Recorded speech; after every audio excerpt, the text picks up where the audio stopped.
No. ये हम लोगों ने देख लिया था कि फिजिकल एक्सरसाइज क्यों करनी चाहिए।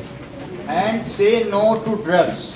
कुछ ऐसे लोग होते हैं बच्चे जो बचपन में एडोलेसेंट एज में कुछ ना कुछ कभी अल्कोहल या सिगरेट पीने लगते हैं, but this is not good, क्योंकि ऐसे केस में क्या होगा, उनके लंग्स ख़राब हो जाएंगे। अगर सिगरेट पियेंगे तो जो स्मोक है, अगर लंग्स चोक हो जाएगा तो क्या ऑक्सीजन का प्रॉपर ट्रांसफ़र हो पाएगा, एक्सचेंज हो पाएगा। और अगर मान लीजिए हम अल्कोहल पीते हैं तो अल्कोहल पीने से हमारी किडनी, ये लीवर है ना हमारी बॉडी में, स्टमक के ठीक ऊपर यहाँ पर क्या है, लीवर। तो लीवर के 42 फंक्शंस हैं। अगर मान लीजिए जो लोग अल्कोहल पियेंगे तो उनका लीवर ये चीज़ है, that is this is liver, brown colour का दिख रहा है, तो ये लीवर खराब हो जाएगा। ठीक है, अल्कोहल में अगर तुम लीवर डाल दो तो लीवर उसमें डिसॉल्व हो जाता है। ऐसा प्रैक्टिकली इसमें वीडियो में भी दिखाया गया है कि तो ऐसी स्थिति में अगर हम अल्कोहल पियेंगे तो धीरे धीरे लीवर तो गल जाएगा ना, तो गल जाने इससे फिर हमारे ऑर्गन ही काम नहीं करेंगे। और लीवर का काम क्या है आत्या? रेस्पिरेशन नहीं है, लीवर ये चीज़ है, ये हमारे बॉडी से डिटॉक्सिफाई करता है। जितने टॉक्सिक सब्सटेंस है या जहरीले पदार्थ हैं उनको बॉडी से बाहर निकालने का काम करता है। यूरिन, ये किडनी तो यूरिन फिल्टर करता है, लेकिन यूरिन बनाता कौन है? लीवर। तो लीवर खराब होगा तो चाय की छन्नी से ही चाय बन जाती है क्या? तो किडनी चाय की छन्नी है और लीवर क्या है? जो यूरिन बनाता है। तो इस तरीके से जितने पॉइजनस सब्सटेंस है उसको निकालने का काम क्या करता है। और ये अगर जो हम खाना खा लेते हैं ये स्टोर कौन करता है? तुम्हारे बॉडी का स्टोर हाउस क्या है? लीवर। अगर तुम भूकंप में दबे रहते हो और 20 दिन तक जिंदा रह पाते हो तो ये लीवर है जो तुम्हें जिंदा रखता है। ठीक है, और भी इसके 42 वर्क्स हैं जो कि हम 9th के रूप में पढ़ेंगे। लेकिन अभी इतना जान लो कि अल्कोहल पीने से लीवर पूरा गल जाता है। और ड्रग्स, ये स्मोकिंग करने से जस्मिता क्या होता है? ये सुनी ही नहीं रही शुरू से जब से आई। हाँ बोलो, हाँ बताओ, कैसे तुम सुन लेते हो? क्या इन लोग के कान में वो है, कुछ प्रॉब्लम है? ये ऊंचा सुनते होंगे, पता नहीं। तो ठीक है, जैसे हमने प्रॉपरली बताया कि लंग्स में स्मोक जमा हो जाएगा तो ऑक्सीजन का एक्सचेंज नहीं हो पाएगा। या ना पूछ लिया करो कि सर ये फिर से बताओ, तो हम बता दें। नहीं ऐसे पैसा देती हो तो पढ़ो। तो अब यहाँ तक तुम्हें समझ में आ गया। अब मुझे 2 चीज़ें बताओ, स्मोकिंग से क्या होता है, और ये बताओ अगर तुम अल्कोहल लोगे तो क्या होगा? सर स्मोकिंग से लंग्स खराब होते हैं और सर अल्कोहल से लीवर का क्या फंक्शन है? सर वो टॉक्सिक यूरिन और यूरिन बनाता है। और साथ में क्या यही स्टोरेज हाउस भी है बॉडी का? ठीक, चलो। तो अब इसमें बुक में कहा है से नो टू ड्रग्स।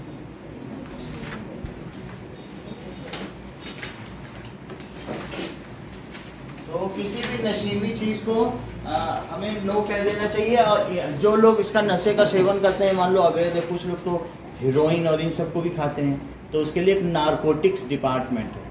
वो जैसे हीरो हीरोइन को पकड़ता है ना नारकोटिक्स, किसी के पास कहते हैं कि इतना वो हीरोइन निकला है, कुछ ड्रग्स निकले, नहीं पकड़ लेते हैं वो लोग। तो ये जो चीज़ है इसके लिए कौन सा है?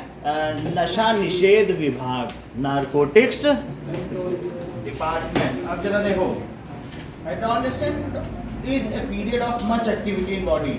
बॉडी एंड माइंड दोनों बहुत एक्टिव होते हैं और हम बहुत विकास कर सकते हैं। मान लीजिए ऐसी स्थिति में अगर हम नशे का सेवन करें तो अच्छे से अच्छा कैरियर भी खराब हो सकता है। जैसे सुशांत सिंह राजपूत एक हीरो था, तो वो नशे का सेवन करता था। तो वो क्या करता था, कई कई दिन तक सोया रहता था और वो अपनी एक्टिंग में भी नहीं जा पाता था। तो हमारा माइंड ही एक्टिव नहीं हो पाएगा अगर हम एडोलेसेंट एज में क्या करेंगे इन सब चीज़ों से। तो हमारा माइंड वो हम सोए ही रहेंगे। हमारे जो नर्व्स है ना, नर्व्स का क्या काम होता है? हमें इंफॉर्मेशन को यहाँ से वहाँ पहुँचाना। और तुरंत अगर मैंने कुछ पूछा और किसी का हाथ खड़ा हो गया, जस्मिता ने कहा यस सर, ओके सर, समझो बहुत ज़्यादा अच्छा है, इन्होंने कोई किसी चीज़ का सेवन नहीं किया, यहाँ तक कि चाय भी छोड़ रखी, ऐसा होता है। तो समझ में आई बात कि नहीं? तो हमारी बॉडी कितनी जल्दी रिस्पॉन्ड करती है, उस चीज़ से क्या पता चलता है कि रिस्पॉन्स टाइम बहुत मैटर करता है। मान लीजिए जैसे हमने ये छोड़ा और यहाँ हाथ रखा है तो कुछ लोग इसको जितना जल्दी पकड़ ले, हमने यहाँ छोड़ा और यहाँ से है हाथ, तो कितने सेंटीमीटर पर अगर ये इतनी देर में पकड़ पा रहा है कोई, तो समझो बड़ा पुअर रिस्पॉन्स टाइम। और कुछ लोग कहेंगे कि पकड़ना, अच्छा पकड़ना था, अच्छा गिर गया। तो इस तरीके से मान लो हाथ रखो तो सही से, तो अब मैं इसको करूँगा तो फिर भी ठीक है। जो जितनी जल्दी पकड़ेगा सबसे निचले से, वो उससे पता चलता है रिस्पॉन्स टाइम क्या है। पास रखो, जितनी पास रख सकते होंगे, पास रखना है और पास, मतलब जितने की फील तुरंत और पास रखो, नीलों को पास रखो। बहुत अच्छा।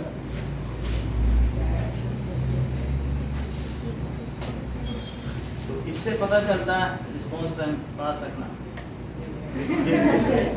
तो इससे पता चलता है कि अब हमें पता नहीं कितने गिलास।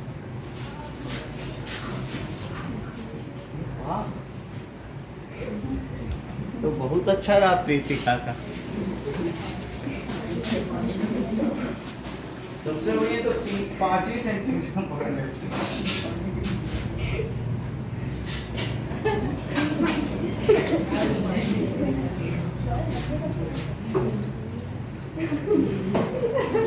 तो इससे पता चलता है कि हमारा नर्वस सिस्टम कितना रिस्पॉन्स करता है। समझ में आ गई बात कि नहीं ना? तुम्हारा भी बहुत बढ़िया रिस्पॉन्स हो गया ना। चलो, तो 2 लोगों का बहुत अच्छा रहा, शौर्यका और प्रीतिका का, है ना। तो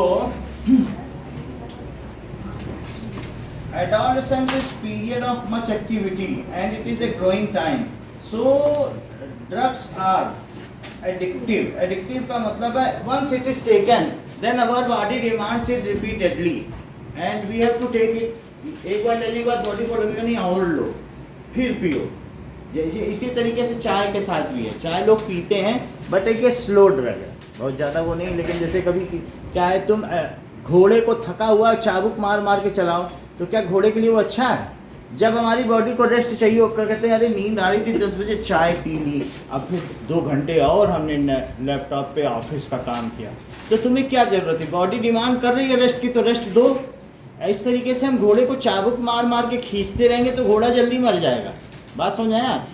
as it was not advised to do work and body needs rest, then why you are taking tea only to get wake up. जैसे जागरण में चाय पिलाई जाती है बीच बीच में, रात में क्यों पिलाई जाती है?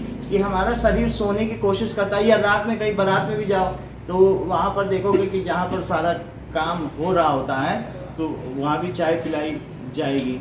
तो इस तरीके से it is also slow drug. समझ आ गया? नाउ सो ड्रग क्या होता है? लिखा है ड्रग्स आर एडिक्टिव। ड्रग्स, और ये क्या करते हैं? पैरालाइज अवर नर्वस सिस्टम। ये हमारे नर्व्स को काम नहीं करने देते हैं। पूरा स्केल गिर जाएगा, तुम कहोगे अच्छा गिर गया था। तो ड्रग्स पैरालाइज, पैरालाइज का क्या मतलब होगा? बेकार कर देते हैं। जैसे पैरालिटिक अटैक होता है कि नहीं, लोग ऐसे बोलते हैं हाँ, ऐसे ऐसे नहीं करते हैं मुंह से, तो पता चलता है कि उनकी बॉडी काम नहीं कर पाती, थोड़े बहुत होंठ हिलते हैं। ऐसा होता है कि नहीं? मूवीज में भी देखा है। अवर नर्वस सिस्टम ये ठीक है। तो our brain does not work, इसको लेने से क्या होता है? So that is alcohol, cigarette जो भी होगी ना, तो उसमें भी क्या होगा? दीज आर, इससे भी ब्रेन काम करना बंद हो जाएगा। अगर ब्रेन नहीं काम करेगा तो तुम्हें कोई टेंशन ही नहीं रहेगी, तुम्हें लगेगा बहुत अच्छा लग रहा है। एक सूदिंग इफेक्ट है। ब्रेन काम कर रहा है तो तुम्हें 10 तरह की टेंशन है, ये लाना है, घर के लिए बोलना है, और जैसे ब्रेन ने काम करना बंद कर दिया, कितना अच्छा लग रहा है, वो चीज़ है। तो सिगरेट, जैसे तुमको एक वो इंजेक्शन लगा दिया जाए, कभी भी कहीं पर बेहोशी का इंजेक्शन लगा दिया जाता है ना कहीं कहीं पर, तो ऐसी स्थिति में क्या होता है कि हमें पता नहीं चलता दर्द क्या है, वो नर्व्स को काम करना बंद करा देता है। तो उसी तरीके से अल्कोहल भी वही काम करता है। तो वो एक अच्छी स्थिति तो नहीं है ना। तुम्हारे दांत में दर्द है, उसने इंजेक्शन लगा दिया, दांत का दर्द खत्म हो गया, तो नर्व्स को उसने क्या किया? थोड़ी देर के लिए डेड कर दिया। समझ में आया? एनेस्थीसिया ही तो कहते हैं उसको, क्या कहते हैं? जो अलग अलग तरीके का लगा दिया जाता है। तो अल्कोहल, सिगरेट, दीज आर, ये क्या है? ड्रग्स। ड्रग्स क्या होता है? ड्रग्स और मेडिसिन में क्या अंतर है? Drugs are that medicines which are taken if a little greater amount, then it may be lethal to us, ये जानलेवा हो सकते हैं, it may be hazard to us। यानी ड्रग ऐसा नहीं कि लेना नहीं है, हर दुकान में लिखा रहता है मेडिसिन्स एंड ड्रग्स, तो ऐसा नहीं है। जब तुम कफ सिरप लेते हो उसमें भी अल्कोहल है, लेकिन कोई कहते हैं मज़ा आ रहा, नींद आती है, खूब आज 4 बोतल कफ सिरप पी के सो गए, तो वो क्यों? उसमें अल्कोहल है 10%। तो इस लेकिन अगर हम ज़्यादा लेने लग गए तो ड्रग्स ज़्यादा लोगे, थोड़ी मात्रा में देता है, डॉक्टर भी देता है, कई बार हमें दवा होती है तो वोवरान का इंजेक्शन दे देगा, होता नहीं है, या ब्रूफेन दे देगा, देता है कि नहीं। लेकिन यदि ये ज़्यादा लिया जाए तो these are a potential, having a potential to paralyse a body, या किसी तरीके से जानलेवा हो जाए। तो these are drugs. Drugs are addictive, इसका क्या मतलब है?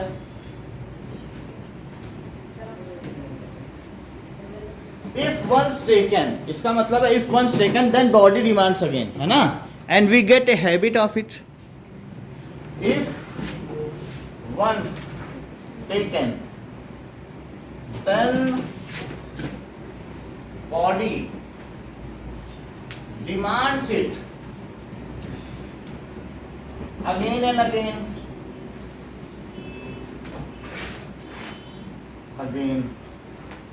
ठीक है, ऐसा करता है। Under drugs we can not work with our full efficiency. अगर आपने ड्रग्स ले लिए हैं तो आप पूरी तरीके से काम नहीं कर पाओगे, जगह तो रख सकता है, लेकिन जब नर्सी को ये डाउन कर देगा तो क्या आप फुल एफिशिएंसी से काम कर सकोगे? तो अंडर ड्रग्स। अब कुछ लोग ऐसा भी हैं बॉडी की एफिशिएंसी से ज़्यादा भी काम कर लेते हैं, जैसे डोपामीन। तो तुमने कहा था वो एंटी डोपिंग टेस्ट सुना है? जो एथलीट्स होते हैं उन्होंने सुना होगा कि वो जो है डोपिंग करते हुए पकड़ा गया, और वो एथलीट ऐसे भागेगा जैसे चीता भाग रहा है, चाहे उसका हार्ट अटैक ही हो जाए। उसने लिया और फिर उसकी बॉडी कह रही मत भागो, और वो तेजी से भागे। तुम्हारी बॉडी के अपने वो लिमिटेशंस हैं, कंस्ट्रेंट्स हैं कि नहीं, तो तुम क्या भागते ही रहोगे? जितना थक गए वो दिखाएगा नहीं कि तुम्हारी नस थक रही है या पैर में थकान हो रही है, और वो एथलीट टॉपर हो जाता है। तो फिर बाद में पता चलेगा एंटी डोपिंग टेस्ट में, अच्छा इसने ये मेडिसिन ली थी जिसकी वजह से इतनी एनर्जी आ गई बॉडी में, फिर वो चाहे वहाँ हार्ट अटैक ही हो जाए, उसका मर ही जाए, लेकिन भागेगा सबसे तेज। बात समझ में आ गई कि नहीं? तो इस तरीके से ऐसा भी होता है, लेकिन फिर भी हम इन जनरल यही कहेंगे कि under drugs our body does not work with full efficiency.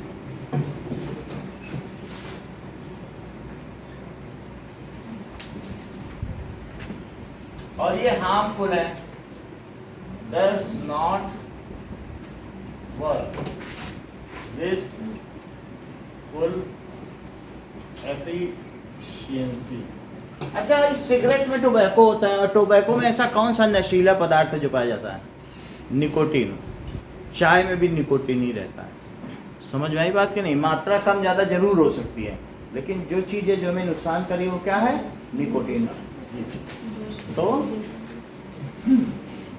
ये देखो, some persons are also inject करते हैं।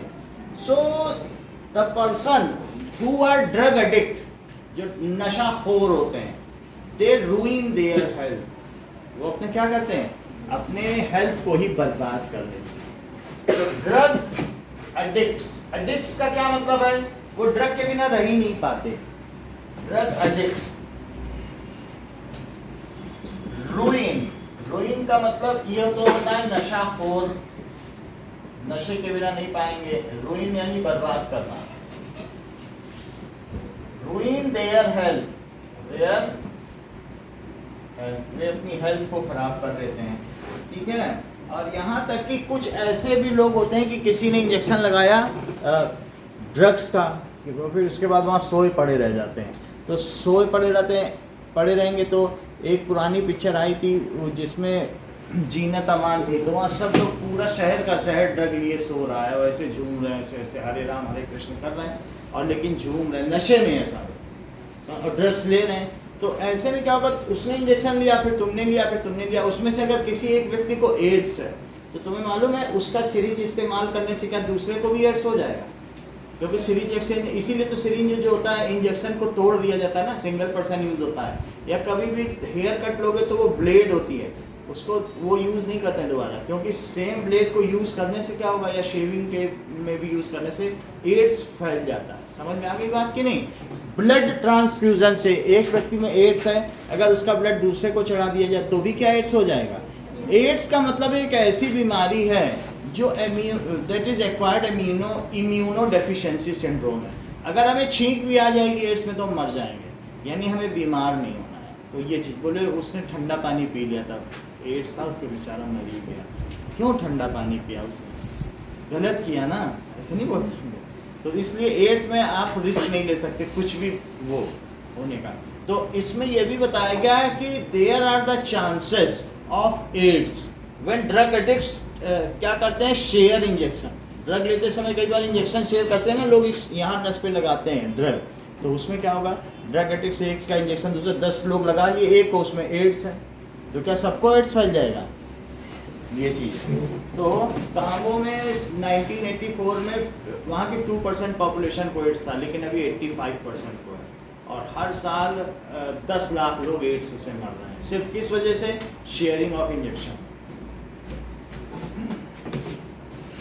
तो इट कैन आल्सो बी, तो you must have heard about AIDS. So AIDS में HIV वायरस होता है। So AIDS that is acquired immunodeficiency syndrome. Immune system होता है और इम्यून की डेफिशिएंसी हो जाए, कमी हो जाए, ऐसा सिंड्रोम। सिंड्रोम का मतलब लक्षण। तो इम्यून सिस्टम का मतलब क्या होता है? प्रतिरोधक क्षमता, प्रतिरोधक, रोगों से लड़ने की क्षमता, और उसकी कमी अगर ऐसा हो जाए तो उसे क्या कहेंगे? हमने ऐसी चीज एक्वायर कर ली है।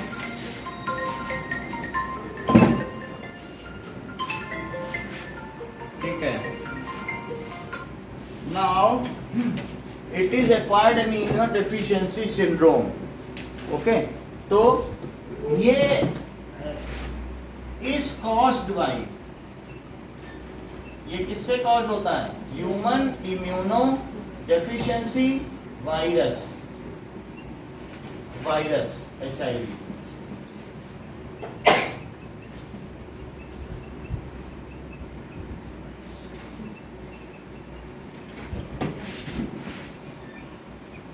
इससे होता है। ठीक है, so by sharing of drug injections there AIDS spread, ऐसा लिखा है बुक में। So by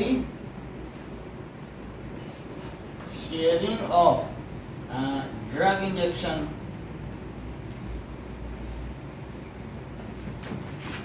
that is AIDS spread. और एड्स एक जानलेवा बीमारी, it is a lethal disease.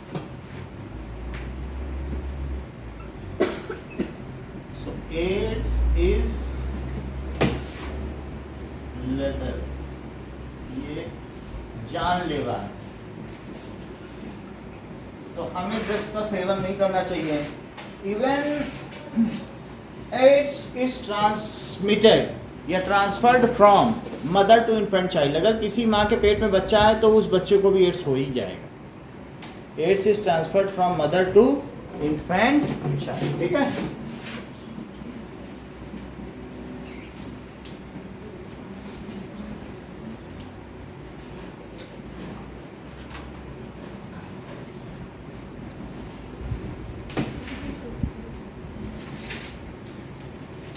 तुम 4 बातें बताओ आद्या इसके बारे में, ड्रग्स हमें क्यों नहीं लेना चाहिए। वैसे तो 8 सेंटेंस है, लेकिन कोई 4 sentence. Drugs paralyze our immune system. It spoil our liver and lungs, and if it is taken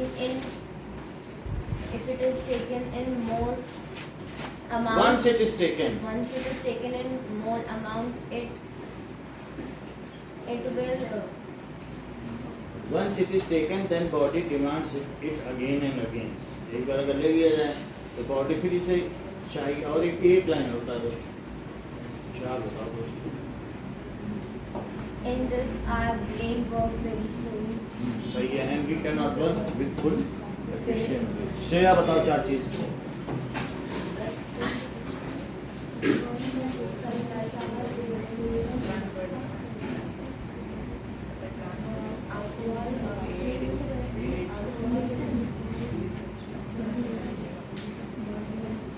अलग बोलो। Drugs paralyze our nervous system. While it is taken in body demands more. Body doesn't work with full efficiency.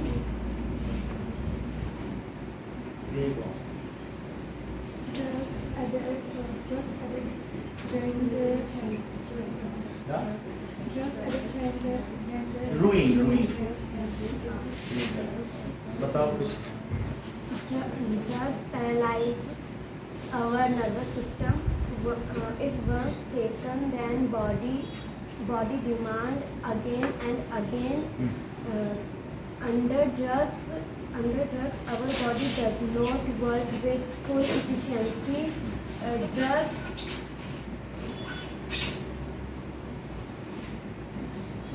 बोलो अर्पित। drugs paralyze our nervous system. If our body once taken drugs, it demands again and again. It ruins our health. ठीक है, ads के बारे में बोलो Nikhil.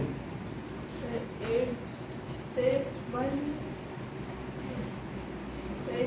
we share injection with another, and if the another person has AIDS, and the injection was shared to anyone, the AIDS can also spread. spread. ठीक है, ads का full form क्या हो, इसका वायरस कौन सा है सब बताओ। Mayank. So AIDS is a lethal disease. Its full form is acquired immunodeficiency syndrome. It is caused by HIV, which is a lethal virus.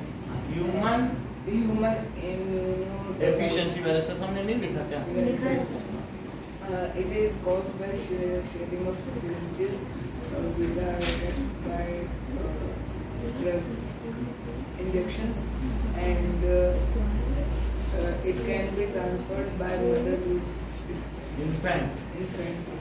Suggest some healthy eating habits for adolescent. So we should eat green vegetables, and we must take dal and pulses for our diet. We must also eat salads for the roughage, and we shouldn't eat packed items like chips or canned items, and we should take a balanced diet. So for iron supplement, what we should take? So for iron, we should take iron क्या करता है हमारी body में? बोलो। the iron increase hemoglobin level in our body. It is taken by eating spinach, palak, and और haemoglobin क्या करेगा? so hemoglobin is a red pigment which is present in red blood cell. It makes our blood. It picks up oxygen from lungs and transfers it to all cells. ठीक है? Iron supplement के बारे में बताइए। दिया। Iron has a circulation of blood in our body. It is personally it is the need of our body. It is taken as glucose, iron and power. It is? ठीक है। So iron क्या करता है? From lungs to It picks up oxygen. ये oxygen pickup करता है, cell को देता है, तभी वहाँ रेस्पिरेशन। ठीक है। What does a healthy diet contains? एक healthy nutritional diet में क्या क्या हो सकता है बताओ।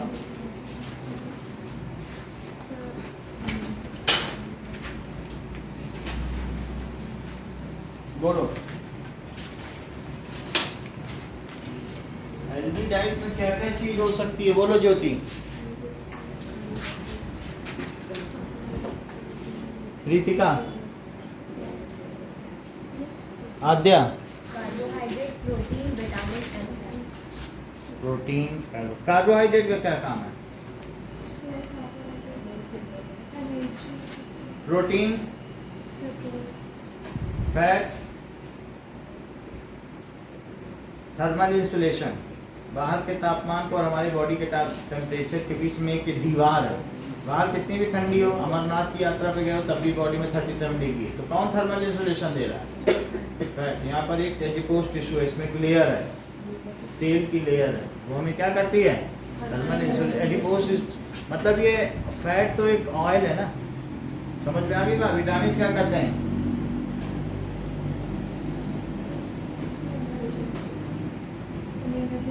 इम्यूनिटी सिस्टम हमको बहुत सारी बीमारियों से बचाते हैं, समझ में आ गई? तो so we have to take balance diet. Why should we not take the canned food and this packed item? We should not take canned food or because it is risky for adolescent age. It is It is not. We should take it. It is risky for ऐसे मतलब तो बताओ ना, क्या चीज है इसकी, बोलो।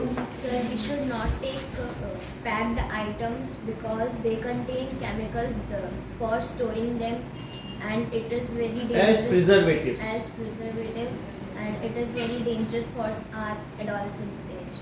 हाँ, तो वो जो those chemicals are harmful for जो भी चीजें हैं, तो इसलिए प्रिजर्वेटिव जो केमिकल प्रिजर्वेटिव है वो हार्मफुल है।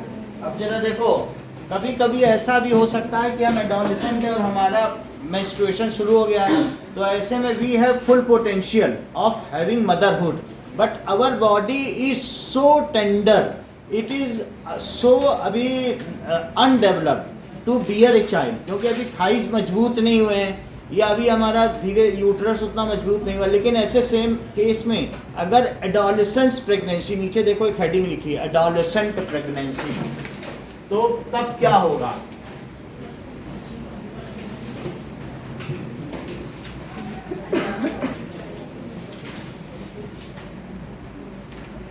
तो पहले क्या होता था, 13 इयर्स की एज में शादी कर दी जाती थी, और ऐसी स्थिति में बहुत जो मदर का फर्टिलिटी रेट था, यानी मृत्यु दर, माँ मृत्यु दर बहुत ज़्यादा थी, क्योंकि हर चौथी स्त्री अपने पहले बच्चे को जन्म देते ही मर जाती थी। ऐसा क्यों होता था? क्योंकि अभी बॉडी डेवलप नहीं है, और बच्चा रखने के लिए अभी तो तुम्हारे में शुरू हुआ है रिप्रोडक्शन, जब भी मेच्योरिटी थोड़ी आई है। ऐसे में अगर शादी कर दी जाए तो वो क्या कहती है? You must be knowing. तो हमारे अभी यहाँ पर क्या कर दी गई है? द मैरिज एज क्या है? Legal marriage age for, so in India legal marriage age कानूनी, राजस्थान में अभी भी इससे कम में शादी हो रही है, लेकिन कोई बताने नहीं जाता है। फॉर गर्ल्स क्या है? Is 18 years, and for boys it is 21 years, क्योंकि 21 इयर्स के जो बच्चे लड़के हैं वो काम नहीं कर सकते, फिर उसे कहेंगे चाइल्ड लेबर। अगर तुम 17-18 साल जो उसके पढ़ने की उम्र में, उससे काम ले सकते हो क्या? उसको पूरा मैच्योर हो जाने दो, तब फिर वो काम करे, पढ़ ले जितना एजुकेशन है। 21 ईयर्स तक तो सब बच्चा एजुकेशन लेता ही है, तो इसलिए बॉयज़ के लिए भी क्या रखी गई है? 21। This is because teenager mother, अभी ये 4 साल और बढ़ाने की वो हो रही है, जैसे भारत की जनसंख्या में अंतर है, तो अभी गर्ल्स की एज 25 की जा रही है, और बॉयज़ की एज भी प्रोपोर्शनलिटी थोड़ा और बढ़ाई जाएगी, 27 की जाएगी, तो ये चल रहा है। Now, this is because teenage mothers are not prepared mentally or physically for their motherhood, क्योंकि उनमें अभी तो खुद ही बचपना है, अभी उनके खिलाफ ऐसे में उनको तुम इतना बड़ा बर्डन दे दो, घर का बर्डन दे दो बच्चे का, तो ये एक तरीके से उसकी अपने चाइल्डहुड को स्पॉइल करना हुआ। And that mother is not economically strong, क्या एक 18 साल की लड़की इकोनॉमिकली स्ट्रांग हो जाएगी? मेंटली प्रिपेयर्ड, उसको तो इवन जो 21 इयर्स की गर्ल्स हैं वो भी अपने बच्चे को 5 साल बाद प्लान करती हैं कि ठीक है अभी थोड़ी देर कमा लें, रह लें, तब फिर बच्चा देखेंगे, नहीं। तो इस तरीके से एक एडोलेसेंट जो 14 साल की लड़की है, अगर उसके बच्चा हो गया तो वो क्या करेगी कुछ, तो इस तरीके से इसमें बताया ना मेंटली प्रिपेयर्ड ना फिजिकली प्रिपेयर्ड, बॉडी से भी तो प्रिपेयर्ड नहीं है, बॉडी क्या इतनी स्ट्रांग है, वो खुद ही बीमार रहेगी, ना फिजिकली ना मेंटली ना इकोनॉमिकली, वो कुछ भी नहीं है, ठीक है, अपने डिसीजन नहीं ले सकती वो लड़की, जो दूसरे बोलेंगे वो मान लेंगे, वो सोशली भी प्रिपेयर्ड नहीं, सोशली स्ट्रांग होगी क्या छोटी बच्ची, उसको जो घर वाले कहेंगे वही मान लेंगे, तो इस तरीके से वो अपने परिवार को क्या चलाएंगे। सो इसमें ये बात लिखी है कि mothers are not prepared mentally if pregnancy occurs during adolescence, अगर एडोलेसेंट एज में प्रेगनेंसी हो जाती है तो क्या होगा,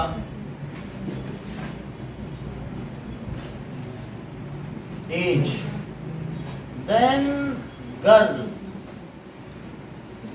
इज नॉट, पहली बात तो फिजिकली गलत है, वो उसके मृत्यु के बहुत चांसेस हैं, physically and mentally strong,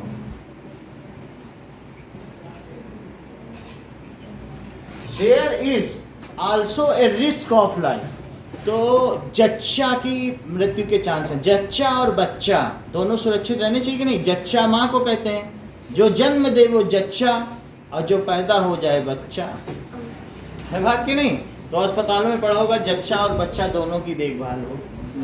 so mentally strong, there are in some case,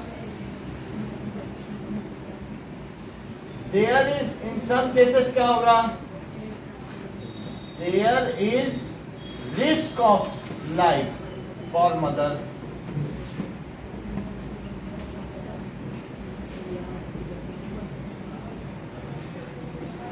of mother during delivery, during, हमने आपको पहले भी बताया है कि जो मेन है वो 149 वेन पेन को सह सकते हैं और जो फीमेल है वो 279 वेन पेन को सहती हैं। ये पेन वो है जिस समय बच्चा जन्म दिया जाता है, इतना अगर मेल से बच्चे की डिलीवरी कराई जाए तो वो मर ही जाए, तो फीमेल में ज़्यादा पेन बियरिंग पावर होती है, तो आप ये समझ लीजिए। लेकिन एक जो छोटी गर्ल है 13-14 साल की, वो इतना पेन नहीं बियर कर पाएगी क्योंकि अभी उसमें फिजिकल स्ट्रेंथ ही नहीं आई। अच्छा, it is also curtails the employment opportunity. अगर तुम 13-14 साल की लड़कियों की शादी करने लगो तो तुम क्या ये मुझे बता पाओगे कि जो ऑफिस में लेडीज वर्किंग स्टाफ है क्या उसके परसेंटेज में कमी आएगी कि बढ़त होगी? सर कमी है। क्योंकि तुमने 13-14 साल की लड़की को शादी कर दी, उनके बच्चे हो गए, वो क्या वो काम करने जाएगी? और वही अगर तुम 26 ईयर्स की लड़की की शादी करो तो वो तो 21-22 साल में कहीं ना कहीं जॉब ढूंढ लेगी, एम्प्लॉय हो जाएगी कि नहीं। So let marriage also opens doors for the job opportunity, ये भी बुक में लिखा है। एंड इससे क्या हो जाएगा, the young women and may cause mental agony as she is not ready for responsibility of motherhood. तो उसमें मानसिक कुंठा की भी शिकार हो जाएगी कि मैं कहाँ फंस गई, ऐसा होता नहीं है। So this will ultimately explore in later age. अगर तुमने किसी को शुरू से ही बच्चों में छोड़ दिया है तो उसकी तो अपनी कोई ज़िंदगी नहीं रह गई। तो ऐसे में मेंटल एगोनी यानी मानसिक कुंठा मन ही मन में वो कुड़ती रहेगी कि बेकार मैंने क्या लाइफ, ये कोई लाइफ नहीं, ठीक है कि नहीं। तो इस तरीके से पहले लेट शादी हो, फिर उसके बाद उसका अपना जॉब हो, फिर वो स्विट्जरलैंड घूमे, तब तो कुछ बात बने नहीं। It is not ready for responsibility of motherhood. So it also क्या होता है, minimize the chance of that is women, working women, that is जब भी इंडस्ट्री में है। सो जो such pregnancy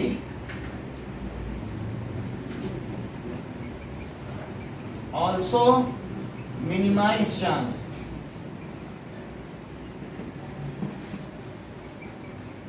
of involvement of women in जो भी है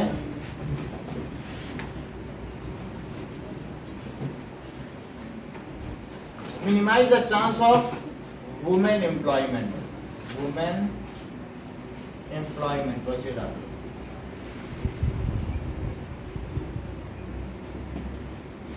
ऐसा इसलिए है क्योंकि जो भी बच्चा पैदा होगा हमारे समाज में उसकी पूरी जिम्मेदारी उसकी माँ को दी जाती है, पिता को नहीं दी जाती है। अमेरिका में जब बच्चा पैदा होता है तो 1 साल तक माँ उसकी कुछ भी न शूशु पोटी कुछ भी साफ नहीं करती, उसके पिता को ही करनी पड़ती है। और हर 3 महीने बाद आते हैं ट्रेनर देखने के लिए कि क्या उसका पिता ठीक से कर रहा है कि नहीं। तो माँ को कंप्लीट 1 साल तक बच्चे को टच नहीं करना है, बस उसको लैक्टेशन करना है, ब्रेस्ट फीडिंग करानी है। इससे ज़्यादा उसे कुछ बच्चे को नहीं देना। और पिता का काम होता है, पिता को छुट्टी मिलती है कि तुम अपने पत्नी की देखभाल करो और बच्चे की देखभाल करो और घर का खाना बनाओ। 3 काम 1 साल। हमारे यहाँ तो उसको जन्म भी देना है, 21 दिन के बाद खाना भी बनाना है, बच्चे को भी देखना है। तो समझ में आ गए कि नहीं। और हरियाणा जैसे तो में उसमें क्या होता है कि वहाँ पर प्रेगनेंसी के बाद बॉडी में बहुत सारे तरीके के पॉइजन्स आ जाते हैं। तो हरियाणा में क्या होगा कि 25-30 बोतल शराब मंगा ली जाती है और उस लेडी की शराब से मालिश होती है और 1 हफ्ते बाद वो खेत में चली जाती है हर लेडी। ऐसा बहुत जगह देखा गया। तो उससे सारा पॉइजन निकल जाएगा। सबसे मजबूत स्त्रियां हरियाणा की, वो खेत में चली जाती काम करना, कुछ नहीं होता। तो और जबकि दूसरी जगह पे ये सब चीज़ें नहीं है। और सबसे दुबली पतली भी वहाँ फैट है ही नहीं गर्ल्स। देख लेना, तुम हरियाणा की लेडी होगी ना, 80-80 साल की भी होगी, खेतों में काम करेगी।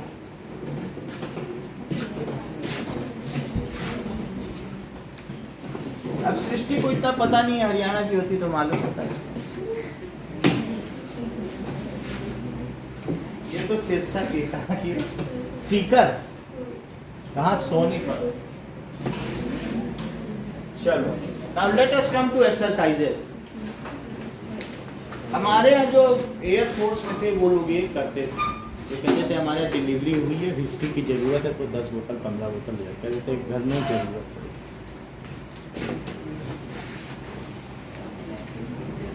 अब फिर अलग अलग है, अब समय बदल रहा है। गाँव की चीज़ें जो शहरों में नहीं आ रही हैं।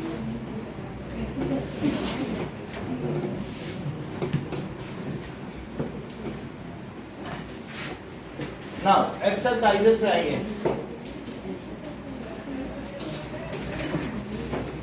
एक लोग देवव्रत बोला हम भी हरियाणा के, हमारे यहाँ देवव्रत सब जो है वो उनको मालूम है।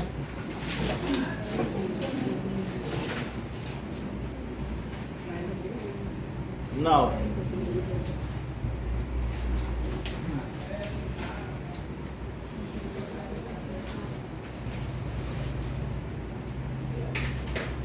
reaching the age of adolescence, exercise solution।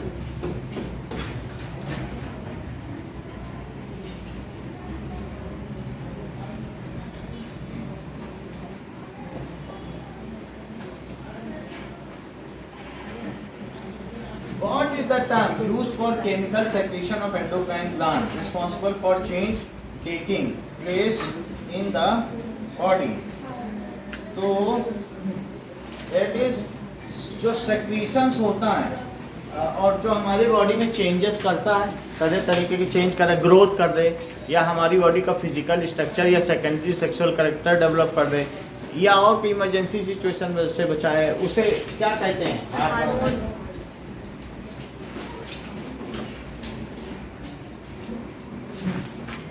So define adolescent, the period of life when the body undergoes changes. The adolescent, the period of life during which ये मेटामॉर्फिक चेंज है, तुमको मालूम है सबसे ज्यादा चेंजेस बॉडी में कब होते हैं? Bleeding undergoes during which body undergoes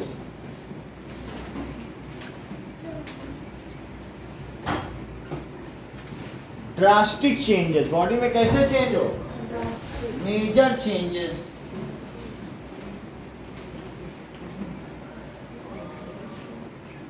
आए, ठीक है। लीडिंग टू एंड ब्रिंग्स, और क्या लेके आए बताओ? सेक्सुअल मैच्योरिटी, सेक्सुअल मैच्योरिटी, ठीक है, इज कॉल्ड एडोलेसेंस।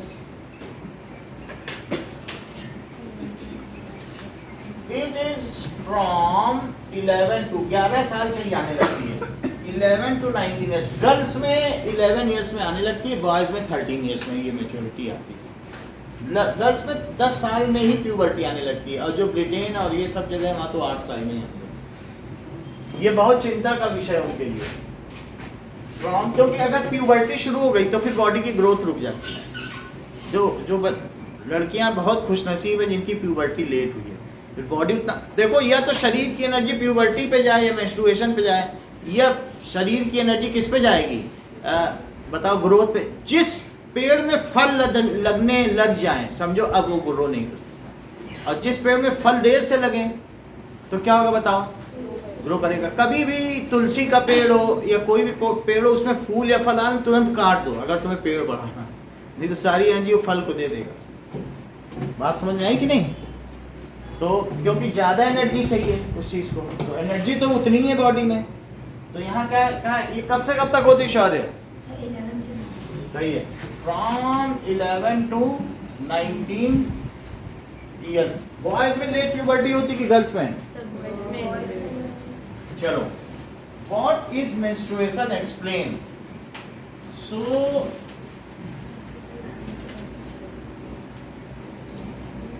अब देखो मेंस्ट्रुएशन क्या है। इफ इन फीमेल में एग फर्टिलाइज नहीं हुआ, egg is not fertilised, then अगर नहीं फर्टिलाइज हुआ, it remain live for 1 day. कितने दिन तक जिंदा रहेगा? ठीक है, then it remain alive for 1 day, बस इतना ही रहता है। And after that the endometrium lining of blood and mucus, जो अंदर की लाइनिंग होती है उसे क्या कहते हैं? Endometrium. After that endometrium lining, ये एंडोमीट्रियम लाइनिंग दिव्यांशी कहाँ पाई जाती है? इन यूटेरस, बच्चेदानी में, यूट्रस। क्रैक्स, ये क्या होगी? Cracks and blood and mucus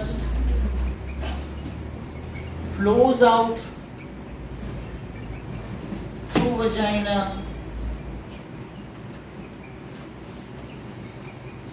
ठीक है, दिस अकर्स, ये मेंस्ट्रुएशन मेंस्ट्रुअल साइकिल के शुरुआती दिनों में होता है कि अंतिम दिनों में? बोलो। Yes, it occurs from first to 5 days of menstrual cycle. It occurs from first to 5th day of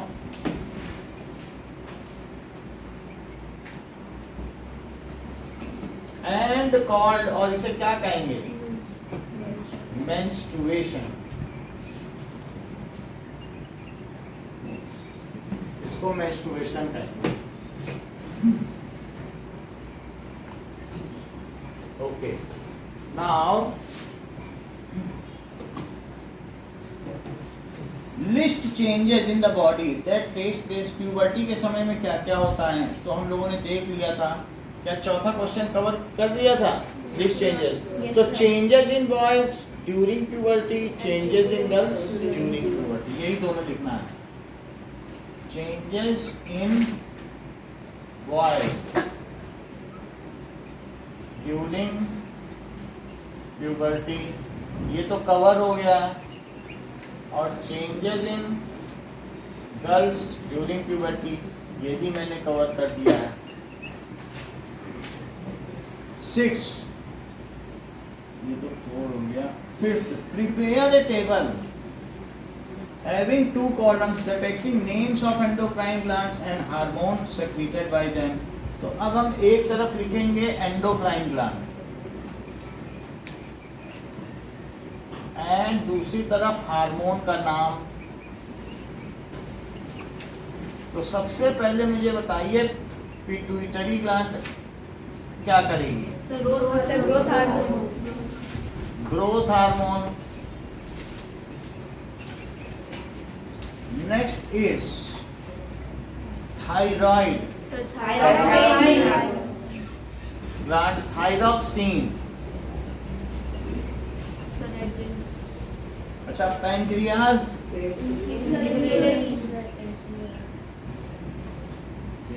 pancreas gland, insulin. Adrenal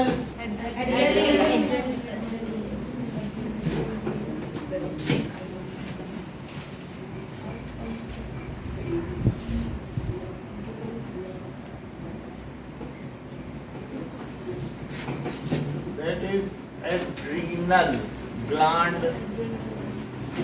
adrenaline, hormone. अब इसके बाद ovary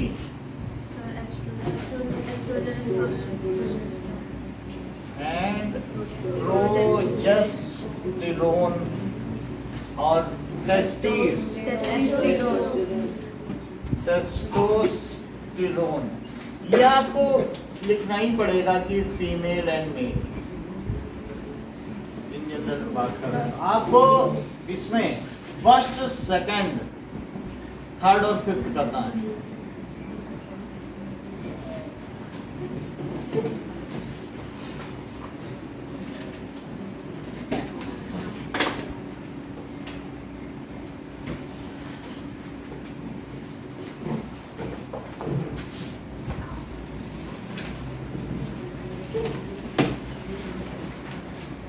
What are sex hormones? Why are they named so?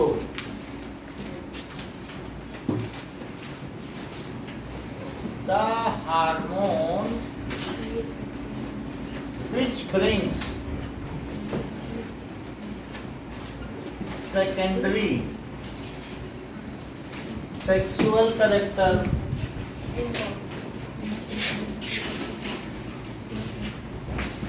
in boys and girls and also responsible for release of sperms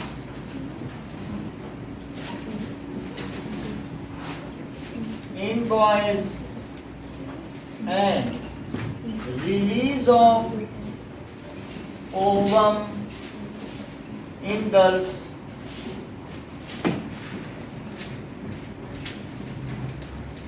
Are called sex hormones. Male sex hormone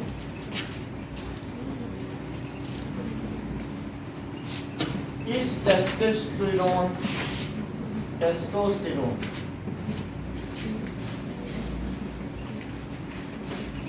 ठीक है. और female sex hormone क्या है?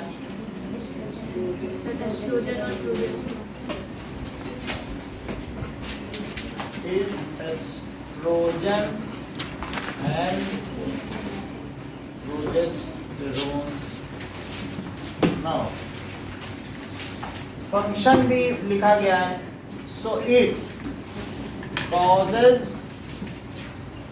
release of comes, ऊपर तो हमने लिख ही दिया उनका काम क्या है, फंक्शन सेकेंडरी। और ये इट प्रमोट्स ओव्यूलेशन, ये ओव्यूलेशन कराता है and making of endometrium lining. और क्या करता है, एस्ट्रोजन, ये दोनों काम नहीं है, यहाँ देखो एस्ट्रोजन ये करता है।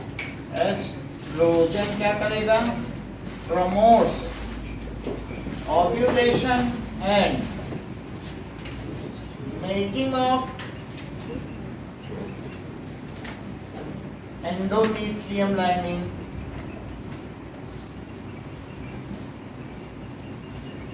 वाइल प्रोजेस्टेरोन क्या करेगा, सही है, तो प्रोजेस्टेरोन ठीक है, ब्रेक्स द एंडोमेट्रियम लाइनिंग।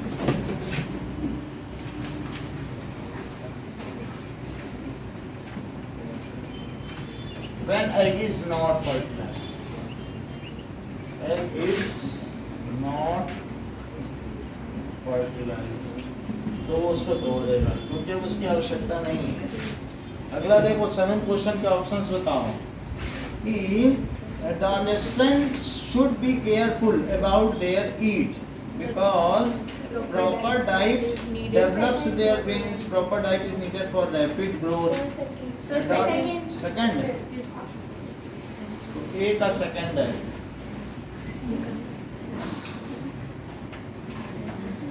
अब देखो बी का, reproductive age in women starts when their menstruation start, breasts start developing। menstruation जब स्टार्ट होगा तभी माना जाएगा, that is B का 2 नहीं 1। C का देखो, the right meal for adolescents consists of chapati dal, vegetable cutlets, chapati dal। Okay 8th question देखें, write notes on Adam's apple. तो एक जो नेक है उसमें लाइनिंग्स है, तो उससे क्या होगा, तो जो नेक है उसमें थोड़ा सा उठ जाएगा, तो उसको क्या कहेंगे, एडम्स एप्पल। तो दैट इज एडम्स एप्पल, ये Adam's apple.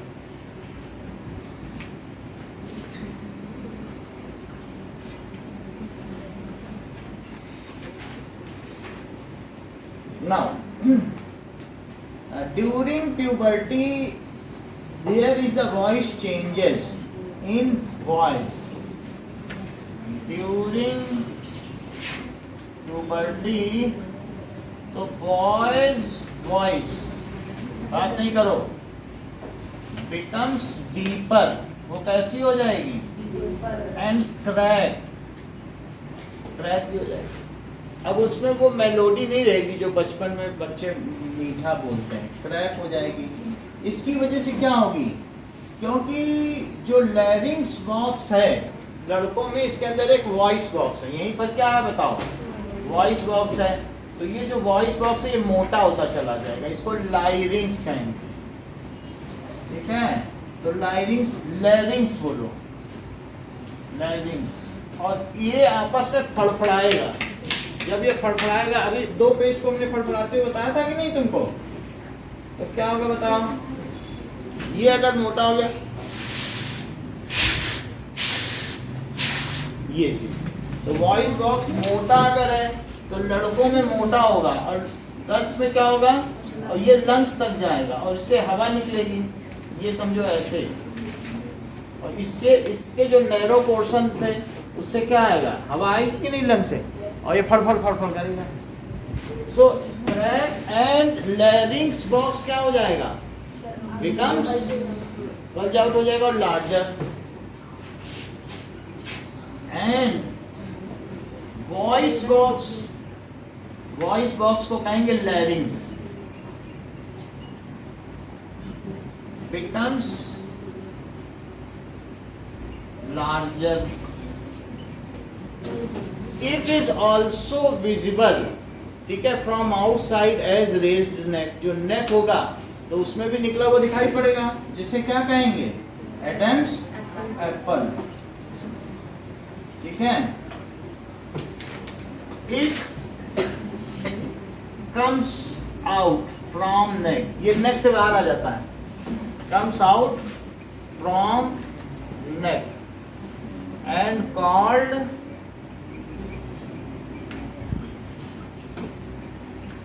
Adam's apple. Second देखो, सेकेंडरी सेक्सुअल कैरेक्टर,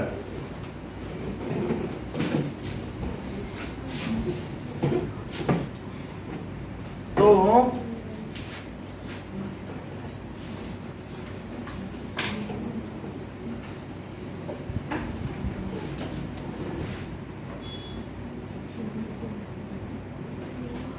इवन अगर छोटा बच्चा है और तुम उसको फ्रॉक पहना दो, लड़के को पता नहीं चलेगा कि वो लड़का है कि लड़की है। लेकिन ऐसे बड़े को अगर तुमने फ्रॉक पहना दी, मान लो रेहान को पहना दी, सब कहेंगे नहीं ये फर्जी लड़की है, मानेंगे नहीं। या फिर आप में से किसी को, दिव्यांशी को पहना दिया जाए शर्ट कोट वोट, तो कहेंगे ये कैसा लड़का है, बोलेंगे कि नहीं कहेंगे। तो लोग अब फिर क्योंकि डिस्क्रिमिनेट हो गया ना बॉडी को, तो अब यहाँ पर क्या देखा जाए, तो सेकेंडरी सेक्सुअल कैरेक्टर,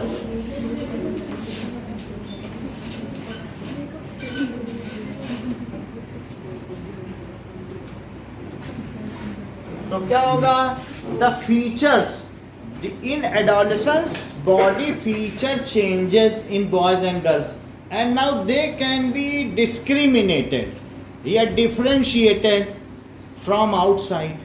उनको हम बाहर से पता कर सकते हैं कि नहीं। So during adolescence,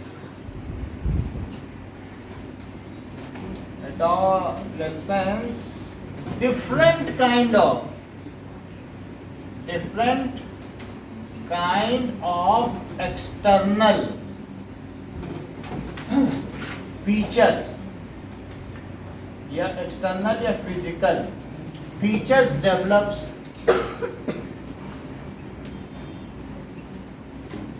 in boys and girls। जैसे for example in boys beard and moustache, दाढ़ी मूछ आ जाएगी, कम्स आउट, ठीक है, स्टार्ट्स ग्रोइंग।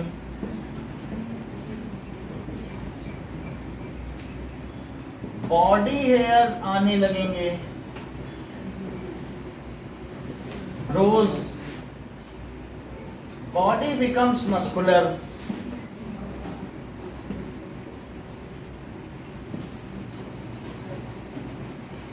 voice cracks या deeper, in girls skin becomes tender, कोमल हो जाएगी, वॉइस मेलोडियस, उसकी फ्रीक्वेंसी बदल जाएगी, अभी आगे पढ़ेंगे sound, melodious, mammary glands, mammary glands, हम सब मैमल्स हैं, हम लोग अपने बच्चों को दूध पिलाते हैं, तो मेमोरी ग्लैंड्स का मतलब है ब्रेस्ट, स्टार्ट्स डेवलपिंग,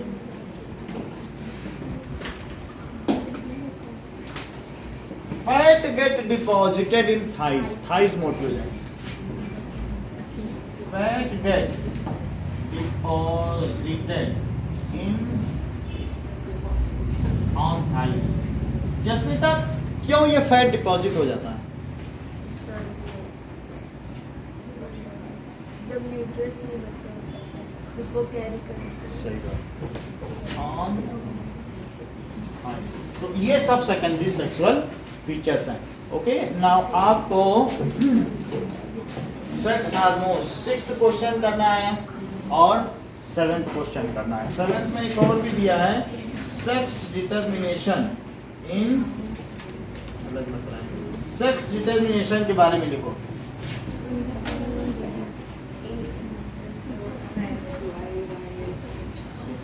बच्चे का सेक्स कैसे डिटरमाइन करें, तो In male, sperms are of X types or Y types. In male, sperms are of X type और Y type, कैपिटल में लिखना Y type. In female, जो ओवम है is of X type only. ये बात है. Now, when X sperm fuses with X ovum, तब क्या होगा? Sir, then girls. क्या होगा बताओ? Then girl baby. Girl baby, baby girl is born. तो अब यहाँ पर हमें दिखाना है कि फादर मदर, देखो फादर मदर, और यहाँ लिखो गेमीट. गेमीट का मतलब मालूम है? जर्म से. तो एक्स टाइप और इसमें वाई टाइप हो सकता है. और इसमें सिर्फ क्या है? यदि एक्स को एक्स के साथ फर्टिलाइज किया और या वाई को किसके साथ, इसको कहेंगे फर्टिलाइजेशन. तो अब ये जाइगोट का क्या क्या टाइप होगा? जाइगोट. ये क्या होगा? X Y. और उसका जेंडर क्या होगा? जेंडर. तो ये हो जाएगा बेबी गर्ल और ये बेबी बॉय. ठीक है ना? आप लोग पहले 8 क्वेश्चन ही करें. ये वाला Adam surgeon secondary sexual connector और सेक्स. अभी नहीं.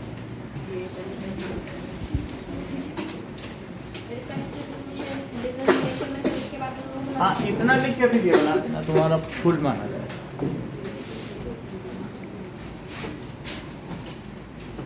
Question number 9. There is protruding voice box in boys.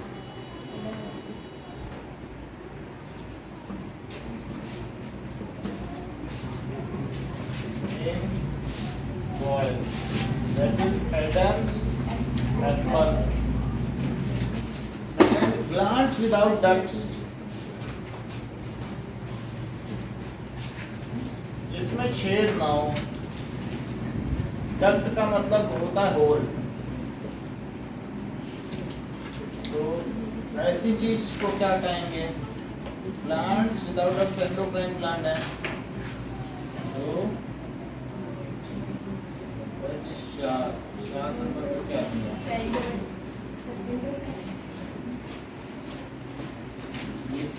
Cross में है.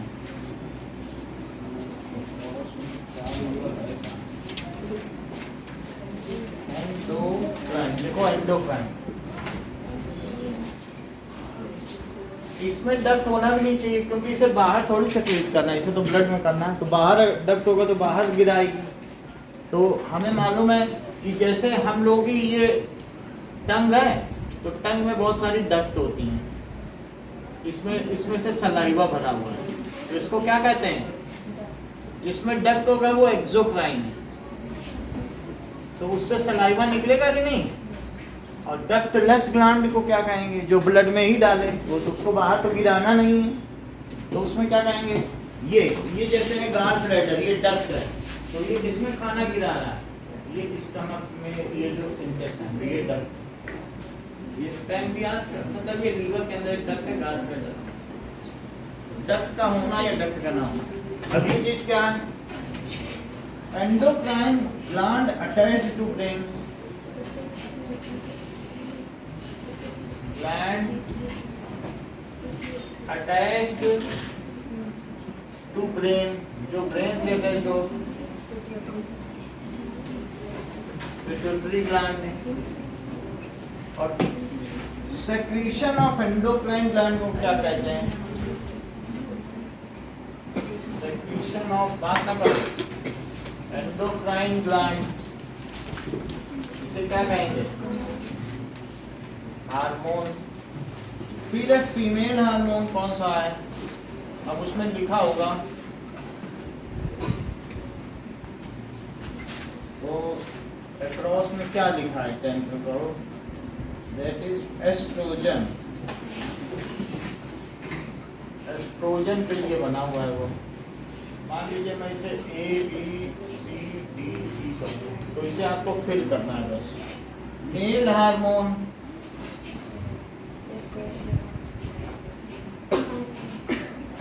दैट इज टेस्टोस्टेरोन, फिर सेक्रीट्स thyroxine,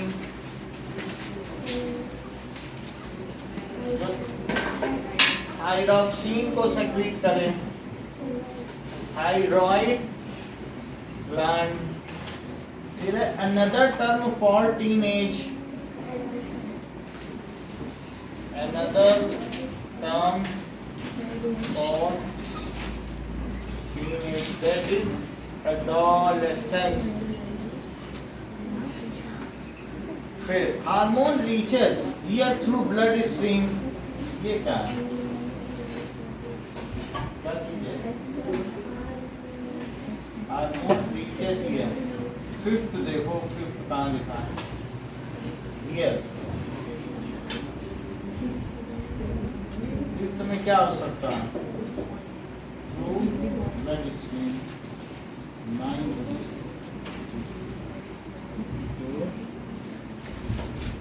target site, target site, target organ, blood के थ्रू वो टारगेट ऑर्गन पे पहुंचता है कि नहीं? टारगेट ऑर्गन ना बोल के बोल रहे हैं टारगेट साइट, कोई बात नहीं। So hormone reaches here through blood stream,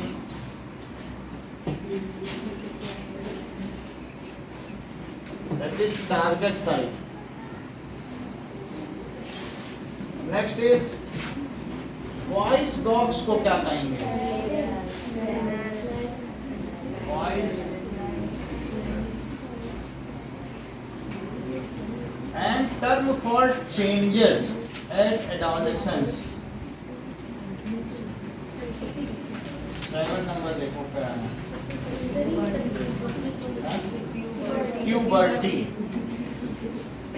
term for changes at adolescence, that is puberty। तो मैं ये छोड़ दूंगा, आपको सिर्फ ये भरना है। एक तो 9th क्वेश्चन कर लो और एक that is 6th क्वेश्चन। तो 9th करना है और 6th करना है। 9th में आप ABCD लिख के सिर्फ आंसर लिखना, पूरा नहीं लिखना है। आप एक बार देख लो फिर भी, क्योंकि कुछ लोगों ने अभी पेपर जमा किया।